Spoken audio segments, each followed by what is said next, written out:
เล่นหมาอยู่ทุกคนผู้เบะเบิ่งหลายๆบ่แม่นเบะเจ้าบ่สาวเย็นโอ้อันนี้สาวเย็นสบายดีสาวเย็นมาเยี่ยมยามน้องครั้งแรกเลยทุกคนมาถ่ายสาวเย็นอัปเดตวิถีชีวิตของน้องไปว่าอยากถามเบิ่งน้องหน่อยนึงทุกคน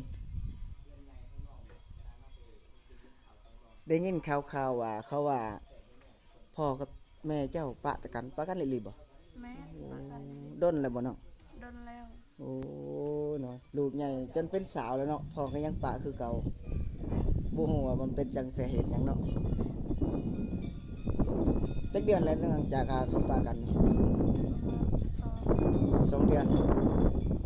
อันนี้เฮือนแม่นเฮือนของเจ้าบ่ แม่เรียนคอ โอ้ ยเลย เฮือนของน้องสาวเย็นทุกคนให้เบิ่งดูมันเป็นได้ซ้ำนี้เนาะเพียงแต่ซ้ำตูบซ้ำก็เฮ็ดผามนี่แหละทุกคนเลยอืมเจ๊งตัวนี้อันเตะหน้ากองคันเตอร์ในเนี่ยครับ เรียนคอยเลย จะคนอยู่จะคนเดี๋ยวนี้ 5 คน แม่ 5 คน เจ้าก็ยังนอนอยู่ในหัน กับผู้ใดเจ้านอน นอนนำเมเนาะ นอนนำแม่เนาะบ่มีใครนอนนำแม่ ประมาณจะเดือนแล้วน้องจากไอพ่อของน้องปะกับเมียนะ 2 เดือนเลย 2 เดือนเต็มๆเนาะ แม่ ผู้ได้ไปหาเสานะเสาเฮือน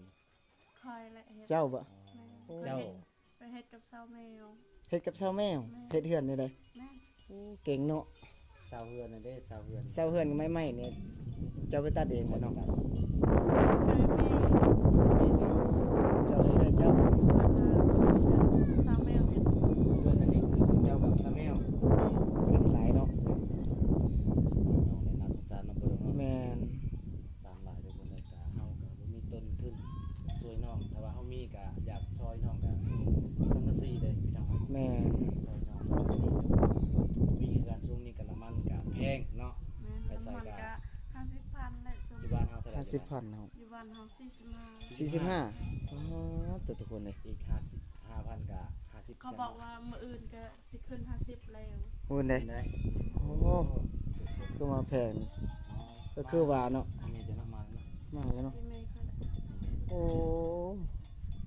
เมย์เพิ่นก็ตั้งคันเลย แมวเนาะ ตั้งคัน7 เดือน ตั้งครรภ์7 เดือนบ่ แม่ 7 เดือนแล้ว โอ้ใกล้สิคลอดแล้วเนาะคันถามแม่ยิ่งก็อีก2 เดือนคลอดเลยไปตายดูต้น อันนี้ดิไม่ซ้อน ไม่สอดนี่ไม่กระแตะนี่น้องสิเฮ็ดหยังสิปูเอาบ่ ผู้ได้ไปตัด เจ้าบ่ มาทางหายละ โอ้มาแต่หายก็เลยตัดมาเลย โอ้ทุกคนเลย ตัดมาเทละลำเนาะ ขยัน ตอ หลาย ทางให้เป็นที่เรียบร้อยแล้วป่ะ แล้ว แล้วเนาะจะให้ บอลเดียว ให้เดียว โอ้ เพราะว่าเจ้ากับพี่เมย์ก็เนาะเฮ็ดบ่ไหวทุกคนเพิ่นนั้นก็อีพอเพิ่นก็ใครในช่วยกันเนาะตอนนี้น้องก็อยู่ทางน้ำพังกับพี่เมย์ อืม เข้าใจ เจ๊งตัวนี้อันเตะหน้ากองคันเตอร์ในเนี่ยครับเอาทุกคนตอนนี้ก็ไปเบิ่งเฮือนซาวของสาวเย็นทุกคนเลยหลังจากพ่อของเพิ่นทิมปะพ่อปะลูกปะเมียเนาะและเพิ่นก็ไปอยู่นำแม่ทุกคนเลยก็มีหมดรวมทั้งหมดอยู่ในครอบครัวของน้องก็มีแต่5 คนทุกคนอันนี้คือไม่กระแตะเด้อทุกคนไม่สอดพาไม่เหี่ยนี่แหละเพราะว่าน้องเกียมไว้จะเฮ็ดเฮือนใหม่อันนี้ก็ยืมเอาไม้แปลนของเขาทุกคนเลยเนาะในพี่น้องเลยโอ้คนลำบากลูกจนใหญ่เป็นสาวแล้วยังปะกันเนาะทุกคนเนาะยังบ่ฮู้แบบว่าบ่ฮู้ว่าเป็นแนวใดบ่ดงก็ยังบ่ฮู้จักทุกคนหาครั้งแรกได้ไปฮู้จักว่าน้องพอทิมกับแม่เพิ่นไปนำแม่พ่อปะแม่ก็เลยไปนำแม่โอ้สบายดีสบายดี เพื่อนของเจ้าบ่นี่นะโอ้ทุกคนเลยเฮือนของเพิ่นก็ได้สำนี้นี่คือเฮือนขวาเด้อเนาะทุกคนโอ้เฮือนขวานี่เนาะอยู่ เวลาเจ้าซื้อสบู่สบู่อิหยังก็คือเจ้าไปเฮ็ดก็เลยเจ้าอยู่นำแม่ มาได้ให้โทรให้ข้าว แม่น ทูให้ข้าว คอนฮีนี่10 ปีก็บ่เบิดได้คอนฮีนเด้อันสบู่นี่ใหญ่ซำใดมันก็เบิดเอาทุกคนตอนนี้น้องก็สิพาเฮากลับไปเบิ่งวิถีชีวิตน้องไปเฮ็ดห้องน้ำขุดเป็นไดเฮือนงามมุงหลังคางามน้องก็ดีใจหลายทุกคนเลย เฮือน แมวพี่น้องก็เลย เลย เฮือนสาวแมว เขาเย็นกันขอบปลูกเพื่อนตั้งเพื่อนอยู่น้ำกัน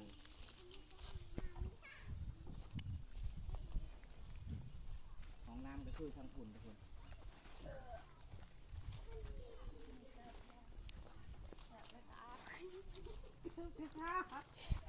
เกือบกระคาดบัดนี้เอา ผู้ได้มักผู้สาวกับขาดบ่ ว่าเด้อ FC ถ้าบ่ได้มักผู้สาวเกือบกาดสาวแมวว่า มัก เกือบ ผู้ ขา สาว ด กับขาดกะคอมเมนต์มาเด้อ หลังจากสาวแมวขุด คือสาวเย็นตักออก เย็นเพิ่นก็สิตักขึ้นเลยทุกคน ส่วนขึ้น เอา มันบ่มีคู่ บ่มีคุ มี บ่ คุเนาะ ประมาณจักเม็ดแล้วนี่นะ บ่ฮู้ กัน บ่ฮู้คือกัน บ่ได้เทกเลย เจ้าสูงจักเม็ดเช้าเย็น บ่ได้เจ็บ บ่ได้เทกเลยเออเอาทุกคนเลยมื้อนี้ก็ตามติดวิถีชีวิตน้องสองคนก็บ่แม่นเรื่องง่ายสู้ชีวิตแห้งเลยทุกคนนี่จักใดห้องบิดพี่น้อง อยากมีแบบคนอื่น จะมีแบบคนอื่นบ่โอ้เอาเฮ็ดไปพี่น้องเอาทุกคน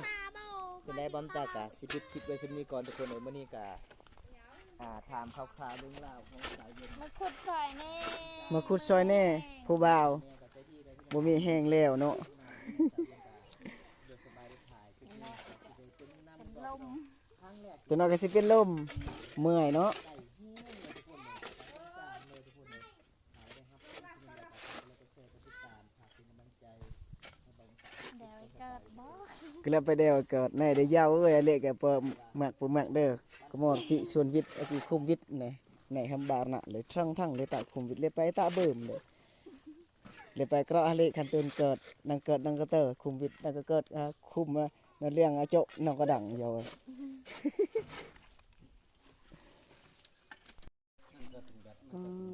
ถึงบัดแล้วสาวเย็นตักวันนี้ก็สาวแมวก็เลยพร้อมสิขุดเนาะขุดตลอดเลยเรียกว่าเปลี่ยนกันขุดบัดนี้เอา เปลี่ยนกันขุด เปลี่ยนกันขุดบ่โอ้มันสิเลิกเลยนะทุกคนดิสาวแมวคนเตี้ยนี่ก็สิท่วมหัวเลย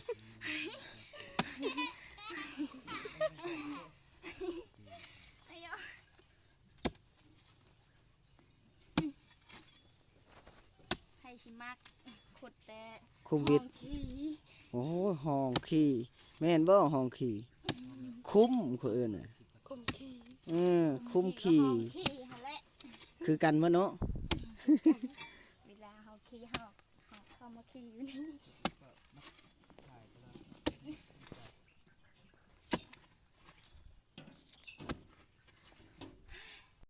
อันไปเลยในได้ขักแล้วก็ใส่แล้วก็น้องฟิวเจอร์ คันน่ะอันตะแบบเลยกรอบแล้วเฮา อันไปอุปเพศได้แม่น ลิดเบิ่งเก่ง เอ้าบัดนี้สาวเย็นพักแล้วสาวแมวขุดต่อบัดนี้ ตัดนี่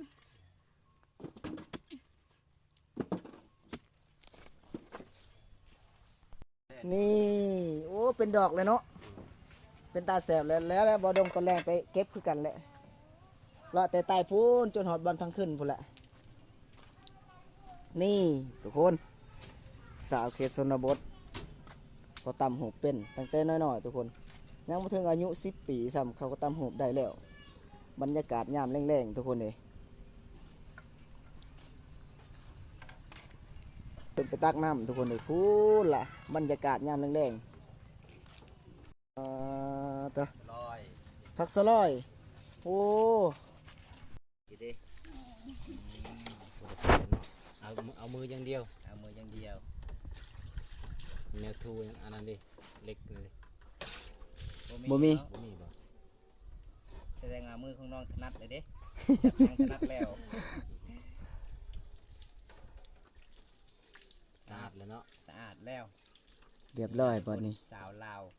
บ้านสะวึเมืองนองเพชรนาเขตอายุ17 ปีปีหน้า18 ปีเพิ่นว่าอยากมีคู่ครองคือกันได้ใกล้สิฮอดสงกรานต์ลาวบ้านเฮา อยากไปคือกันแล้วน้องสิยอดอายพาเข้านี่น้องเอาอาหารยังให้อายกิน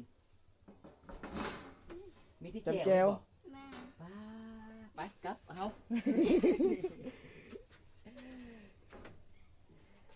ทุกคนหยอกเมาทุกคนเลยคำว่าหยอกกับบริหัวการถ้าแขกมาเยี่ยมมาย่ามก็คือเขามีอาหารอย่างต่างๆต้องหยอกแขกให้กินบ่ แม่น โอ้วัดคำสิเบาเด้อทุกคนใจดีเด้อ ใจดีหลาย ดูเลยน้องเอาปลามาได้ใส่บนนี้น้องว่าไอ้แม่มาให้หรือว่าแม่ไปหา คันปลานี่น่าจะฮอดซ้ำเสาเฮือนได้ แม่น ตอนใหญ่ๆเลย เจียว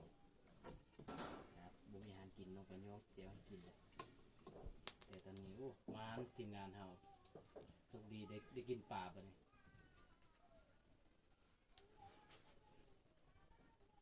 ไอ้ยังติดดำ บาง มันเบิด ปลาสีตอนบางใหญ่ๆเนาะ ๆแม่น ปลานี่ทุกคน คือสิใหญ่อีหรือเด้อปลา ใหญ่ นี่ คักขนาดเลยใหญ่คือเจ้าของเด้เจ้าของเริ่มใหญ่แล้วตอนนั้นยังน้อยๆบ่มตาเด็กวิธีชีวิตพาน้องไปเอามักแตง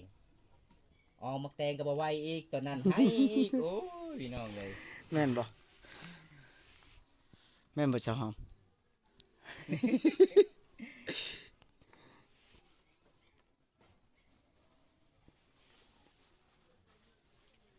ป้ากัดหอนหลายเลยสาวหอมเพราะว่าสาวหอมนี่อยู่กับตะไคร้มันหอมหลายเด้ก็เลยบ่ได้หอนมีแต่หอมอย่างเดียว แม่นบ่เจ้าหอมบ่ได้ฮ้อนบ่บ่ได้ฮ้อนเนาะ มีหญ้าน่ะนะ อีหยังน่ะ เงี้ยนบ่ ไป ฮะก้อย มันไหน มันไหน มานาย มันไหนไปว่าหยังเบิ่งน้องเบิ่งอาหารหยังอันนี่นะยับไปไกลเบิ่งดูโอ้มักขนูนทุกคน มา เลย ขนูน จะต้มกินบ่ แม่น อ๋อแล้วก็ตำเจลก็คือจำกินไปเลย โอ้บ่ได้แกงเนาะ อืม คันมีกระดูกน้องก็สิแกงใส่กระดูกทุกคนน้องก็บ่มีกระดูกน้องก็เลยต้มกินแบบนี้ อาหารบ้านเฮาในเขตชนบทกินแบบง่ายๆอยู่ง่ายบ่ได้กินแบบอยู่ในเมืองในเมืองเลยทุกคนเลยเวลาเห็นให้เฮ็ดชวนนี่เห็นผักอีหยังอ่อนๆกินเลยผักคุยอนส่วนหลายตำมะเขือกินมันแสบเลยทุกคนเลย มากินข้าวนำกันเด้อ FC สีฟังลาวฟังไทยเนาะมากินข้าวน้ำกันพอได้ยามมากินน้ำสะหอมก็มาได้ทุกคนนี่เวลาน้องบ่มี คนเป็นตามประเพณีบ้านเฮาถ้าน้องมาบ้านเฮาก็คือเฮาต้องย่อน้องให้กินบ่ว่าจะเป็น FC มาเฮาต้องย่อทุกคนเลยเป็นความฮักเพลงกันในเขตชนบทของชุมพรบรูมังกรบ้านเฮาทุกคนเอามาลงมือเลยน้องเสียบหลายมาทุกคนกินน้ำกัน จ้าสะหอมจ้าไปใส่เด้อ จ้าลองก่อนจ้าภาษาจ้า จ้าเลยเพิ่นว่ากินเลย จะเอาไปใส่ จ้าเลยก็คือมาเด้อก็กินเด้อกินให้อิ่มเบิ่งสะหอมกินก็แซ่บก็อิ่มแล้ว แซ่บหลาย คนงานกินเขาว บ้านเฮาเป็นแบบนี้ทุกคนเลยสาวลาวคนนี้ใจดีหลาย แม่อิ่มแล้วให้น้องเอาไว้เลยทุกคนเลย เหมือนต้นฮักเป็นอย่างดีเลยมีอาหารแซ่บๆแต่เฮากินบ่หลายทุกคนเลย กินข้าวมาอิ่มแล้ว แม่นมันเป็นตามประเพณีปกติเฮาบ่ค่อยกินปานใดแต่น้องก็ต้องย่อให้กินในหลักของชาวเผ่ามังกรนะทุกคน